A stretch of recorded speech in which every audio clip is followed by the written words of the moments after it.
안녕 나의 친구들. Hey guys, this is JoyGirl, and we're doing something really different today because for the first time, we are covering not only non-One Piece content, but non-manga or anime content at all because we're looking at Squid Game. And I thought about creating a new channel for this or posting this elsewhere, but the series came up during one of our chapter discussion streams, so I figured why not, I'll post it, let you guys have a look at my commentary and my reaction to the first episode of Squid Game, and if it's something that you guys enjoyed, let me know in the comments below so I can keep editing all of my other reactions and then post those too. Now, something that you guys know I always say when we're covering One Piece is that I wish I spoke Japanese so I could understand the nuance and the cultural aspects that don't get really translated into the English. And this is a case where I could say that I did understand all of those and understood all of those details because I am in fact Korean. But without much further ado, let's get into my reaction and my commentary on the first episode of Squid Game. Hey guys, we're watching the first episode of Squid Game, and despite how popular it is, I've actually managed to stay pretty clear of the spoilers,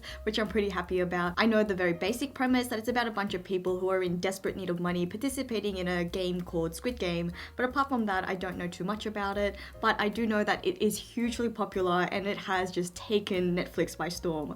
I know that in most countries it's the most popular Netflix series to have run, and as a Korean who grew up in Australia, I'm excited to see, to see this Korean show that's gotten everyone talking. So let's start with episode 1, Red Light, Green Light. Okay, so it's an actual game called Squid Game, which is interesting because I am not familiar with that game. And I do know a lot of children's games in Korea because I did live there until I was 5, and then also when I came to Australia I did have like a lot of Korean friends, or my family friends were Korean who had other Korean kids, so we did play Korean games, and I went to Korean school as well up until I was in year 8.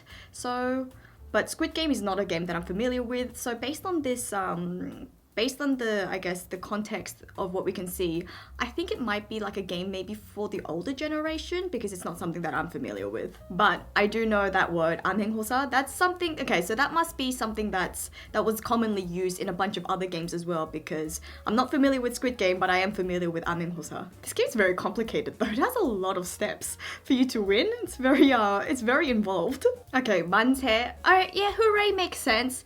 Manse, when I think of manse though, the word that really comes to mind is more like victory. So it's not, I have heard it in the context of games, but I've also heard it in the context of actual like war, and even in like protests for like Koreans independence. So manse is more like victory! But hooray also makes sense, I suppose. It's, I guess, the general feeling of, winning a game. Okay, so the English title for this episode is Red Light, Green Light, but in Korean it's actually 무궁화 꽃이 피었던 날. And so I'm guessing that's actually going to be a reference to the Korean game 무궁화 꽃이 피었습니다. And it is like, it's just a different name for it. And I'm sure that that's a game that most of us are familiar with, here in the West. In Korea, I don't actually know why it's called 무궁화 꽃이 피었습니다, because it must have to do with some sort of like historical basis, but 무궁화꽃 is a type of flower, and I am not too good with flower names, definitely not when I'm having to translate between flowers unless it's the very basic ones. So I'm not exactly too sure what 무궁화꽃 is.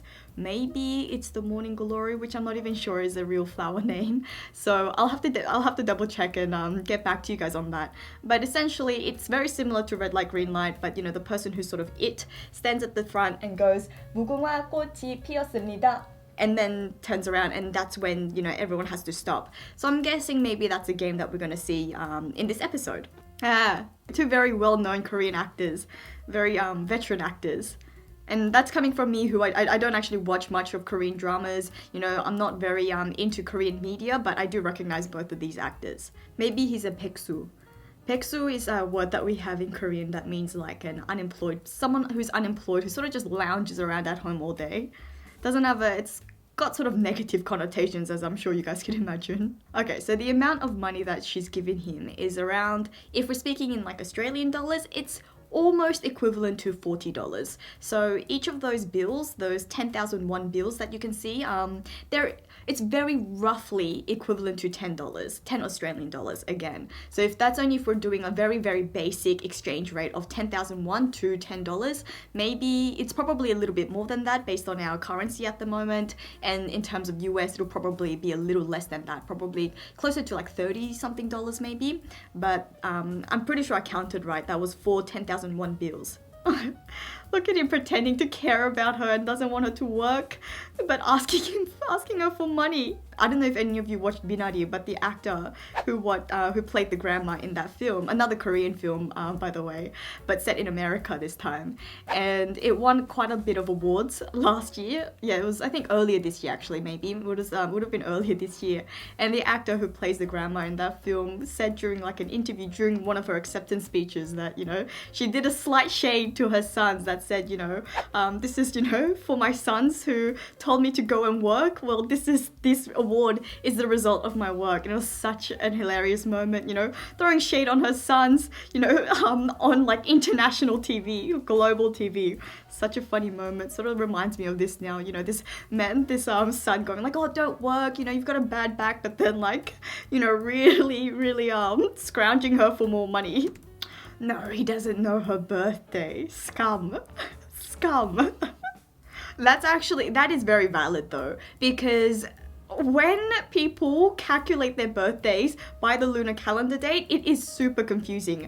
My parents used to do this when we were younger, and we eventually had to sit them down and be like, okay, no, we're going to have set established dates for you guys, because calculating lunar birthdays is super complicated. And so in Korea, and I know there are other Asian countries who follow the lunar calendar as well, for example in China, but in Korea, so the older generation doesn't happen so much, for current generations, but definitely up to, even the generation of my parents, so just one above me, people still follow the lunar calendar for their birthday, which means that their birthday changes every year according to the cycle, the cycle of the moon. So it's very confusing. Luckily, the Korean calendars give you certain dates, the lunar calendar dates, not for every day, but certain, here and there, sprinkle it in so that it's easier to track what the lunar calendar dates are, but it is confusing. So you know what? I'm gonna let it slide in this one, but I don't know. Still, scum. He's gonna use his daughter's birthday. So that's around $4,560. And I imagine he's given her just around the rough equivalent of $10, which might seem quite a lot for just a cup of coffee, a cup of, just a long black. But the price of coffee in Korea is surprisingly expensive. So I've only been back to Korea after I moved to Australia twice, and I was expecting most things to be a lot cheaper than here in Australia, and for the most part it was. Things in Korea are mostly cheaper than you'll find here in Australia. But except for the price of coffee. The price of coffee was very unexpectedly high. I'm not too sure why that is. Maybe it's just around like the culture of cafes there, but yeah, pretty surprising. So what a trooper, I wouldn't say is quite, doesn't quite get like the nuance. I think it's another maybe cultural thing in Korea, but kitakane is more like, he's obviously using it sarcastic in this situation, but it's something that you say, like an older person says to a younger person when they're saying something like, oh, good job, or you did well, that's amazing type thing. So usually, my parents would say like, if I did something well, if I did something good to make them proud, they'd say, oh, kitakane. And so he's saying like, oh, really, good job, mate, but obviously in a very sarcastic way, because Lee Jung-jae, the main character, just said like, oh, no, I was gonna give you all the money, but I was saving it all together to save you the trouble. So it's like, really? Okay, thanks, mate, good job. But that's really what it means. Ugh. He just licked his nose, licked his blood from his nose. What was he gonna do, take out his teeth? Okay, so he doesn't literally mean just a soup of blood. It's a stew. It's a particular dish in Korea it's a stew that uses blood jelly, that has blood jelly in it. It's not literally just, soup of complete blood. 선짓국. Yeah, so in Korea, that might be something that you guys are familiar with as well. We don't really sign things much. I know that they don't sign things as much. They actually have, everyone has an sort of like ink pad, and they use their thumb, sort of their thumbprint as like the signature instead. Or people I know even used to have like actual stamps, had personalized stamps to showcase like their authority or authorization in like legal documents. So there are a lot of these crane machines in Korea. And actually, you know what? See that little, do you see that mini Luffy chopper there? Not the one with the orange hat, the yellow hat, the Luffy chopper. I actually won that in a crane machine, but that was here in Australia, not in Korea. Hey, you can actually see there's a law chopper in here too. Can you see that? Yeah, there's a little Trafalgar law chopper with the law's hat. Oh, they're eating tteokbokki. Oh. See, food like that, street food like that, cheap. Coffee, not so much. And do you see all the fried food as well? That's really good to dip into tteokbokki. You can get lots of different like fritters. Kimbap as well. Kimbap's sort of like a Korean version of sushi. Dipping that into tteokbokki is really good. That's really like the equivalent of $1. Hey, it's Kongyu. What a cameo. Makes sense because the director of Squid Game, I haven't watched many of his works, but I have watched Togani, and that's a really good film. But Kongyu's the main character in Togani as well, so must be making a cameo. He's lured in by the money. Hey, they're playing takji! See, I'm familiar with takji. He's saying that he'll give him $100. Or the equivalent. Again, these are very rough exchange rates that I'm applying here. Trick is, see how it landed? The way that I always thought that it would, it's easier to play, it's easier to win, is if it lands flat. It has to land on the flat side where the folds didn't happen. So see the way that Kongyu's landed? It landed flat. It's harder to flip that way, in my opinion anyway. Sometimes I've played and it's landed flat and someone was still managed to flip it.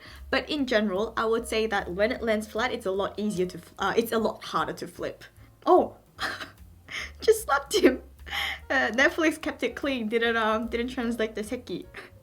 I imagine most of you guys know what seki means. See, Kongyu keeps landing the right way. Why does he keep offering the same cheek? Wouldn't you offer the other cheek at some point to sort of even it out? It looks like it's getting bruised. Did they keep playing? How come he made so much money? He owes 160 plus 255. That's like 415 million. 415 million won. So take away the 3 from that. 415,000. Yeah, is that right? That's like $415,000. Yikes. Fighting's a very popular thing in Korea. It's just a Korean translation of fighting, but it's sort of like let's go, to cheer you on. I don't know where that came along, but it's actually just the Korean pronunciation of fighting. Like, I am fighting, but like, fighting! She's saying you actually owe me money. He's not technically lying. Yeah, so there's the name of the game again. 무궁화 꽃이 피었습니다. Red light, green light is a much more simpler name for the game. A lot more of a direct application of what you're actually doing in the game as well. Actually makes me wonder why the name is named that in Korean. The layout of the beds in that room reminds me of, is it Foucault? The theorist who talked about punishment and sort of like the panopticon effect. That's what it reminds me of, like everyone seeing what's happening in the middle. Obviously it's a bit different because all the participants are on the beds, but it reminds me of like that very much that power relationship. How is he going to participate in these games? Oh, don't say that. Oh man. Don't say that, it's got a brain tumor. Oh. Alright, only 2 ways that this can go. One, it's going to be a super sad death when we see this grandpa die. Or 2, he's going to be somewhat involved in this game. He's going to be involved in the setup. It was a cruel dying man. It was a sick dying man's like perverse enjoyment. Only 2 ways it's going to go. Why is no one stopping him? Oh my goodness, stop him! Why is no one stopping him? Oh jeez. So Yu Gun-sun is a national hero in Korea who's well known for her independence movement during Japanese colonization. Hey, Joy Investments! Joy Investments! I like what they've done with sort of like the primary colors. So obviously there's like red, blue, or like pinkish, a hot pink fuchsia fuchsia, and teal, and then yellow. But yeah, it's like the primary colors, red, blue, and yellow. See here, even here, it's not really asking for a signature, just his full name. And that's enough as a signature. Ooh, that's a nice set. Like a big Lego world. What a sweet smile. It actually looks so happy. Oh, I like the way they did that. They're always under surveillance. So ominous. The zoom or the focus going from the players to that camera, the security camera. See, again, the yellow. The front man? Look, if it's a Korean who's got an English speaking role, then I think I have a pretty good idea on who this guy is. Not gonna lie. See, it's very much like the panopticon effect. Like, you know, always constantly under surveillance, very like Big Brother feels. Wait, what? What? Did he just get shot? What? Oh! What the? Oh!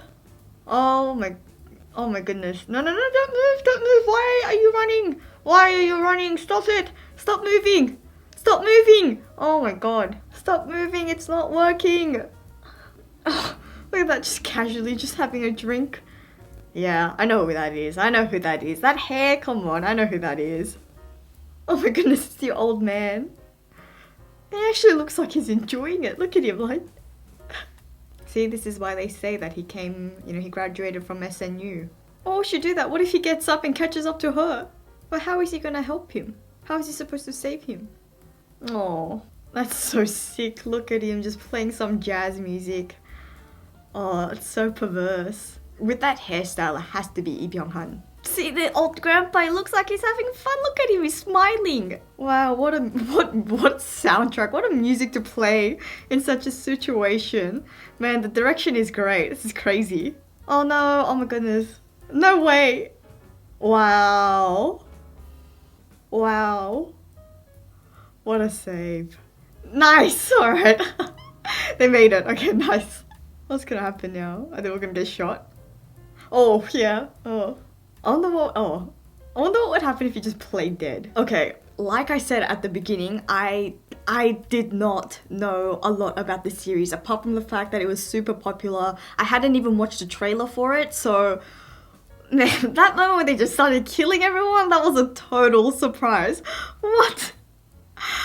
Wow. But man, the direction was so well done. I love that. That was such a great first episode. Definitely such a great hook. And the way that the director, played with the colors, the bright colors, even like the bright music, makes it really does make it feel like you're in a child's game. But then the actual intensity of what's happening is just it's so eerie. And even the way that he kept shooting from like sort of a high angle, so that you're really looking down on these players, really makes you feel like, they're helpless, they're in a positionless, they're in a powerless position. And that panopticon that I was talking about earlier, I think it's Foucault, about the power levels, about everyone watching. And that's something that I also really loved about this episode, is I'm sure that even if you guys aren't Korean, I'm sure you could sort of like get a feel for it. A lot of people's perspective about Korea, especially now that they've become so huge in terms of like K-drama, K-pop, is that we've got this a lot of people have like a view of Korea as very like a rich, advanced, developed country, and in many ways it is. I would agree that in many ways that Korea has developed to a great deal, but then there are also aspects or places in Korea where you can really see that people are really still poor. And I think that was something shown quite well in another well-known Korean movie, Parasite. And that showed it superbly, but it's done again here in such subtle ways where you really see like the disparity between the poor and the rich here. And I just love that they did that in just like the really subtle ways that they showed that, when they show where he lives, for example, or even and it explains why I guess so many of these people are participating in this game. That's almost 500 people, because you might have missed the detail where he says, where he's on the phone to his daughter, he says that I'm gonna pick you up from the academy. That was the English translation, it was hagwon. So it basically means like college, and essentially what that is, he's not actually talking about school, but he's actually talking about sort of like tutoring, college. It's another class outside of school. And that's relevant because in Korea, it's so education and competition is so fierce because there are just so many people and not enough jobs. And so even from a young age, I think they said that she was only like 13, was it? A little younger than that, maybe. She was really young. You know, she's not in high school yet, and yet she's going to college. She's going to academy for extra like tutelage, because that's just how stiff the competition is. And then again here with his friend, the childhood friend that he recognized in this game, he was so shocked that he was participating in this game and that he has debt, despite the fact that he graduated from Seoul National University. And this is something that probably people in America could relate to a bit more. I know that people, if I was to watch this with my friends in Australia, maybe they wouldn't get it as such, because I don't think the prestige of certain universities is very apparent here in Australia. I mean, yeah, there are certain universities that are better known than others, but there isn't such a huge, elitist culture when it comes to university. Whereas I know that in America there is, and it's the same case in Korea. Which university you go to says a lot about you, says a lot about your level of education, your wealth even. So the fact that this guy, who probably grew up in like the same sort of socio-economic status, but then was able to go to Seoul National University, like it's in its name, the National University of Korea, and yet ended up the way that he has, is a big deal. But man, such a great episode. I haven't watched much other works from this director, but I do know who he is because I have seen the film Togani. And if you guys, and I mentioned that earlier when we saw Kong Yu make a cameo, because if you guys haven't watched it, that's another great watch by this director, again starring Kong Yu as the main character. It's actually based on a book, which is also based on a real story, true events in South Korea, where a school for deaf children, it was found out that the children were getting physically and sexually abused by their teachers. And then because of the success of that film and how well that movie did, it actually, raised a lot of attention and awareness about that issue. And it actually resulted in a law changing on the statute of limitations when it comes to sexual abuse. So, which is, a really meaningful film. So if you guys haven't checked that out, then make sure to check that out. I will make sure to continue watching this, and because that was great. Okay, alright, I'm excited. Alright, I'll see you guys again soon.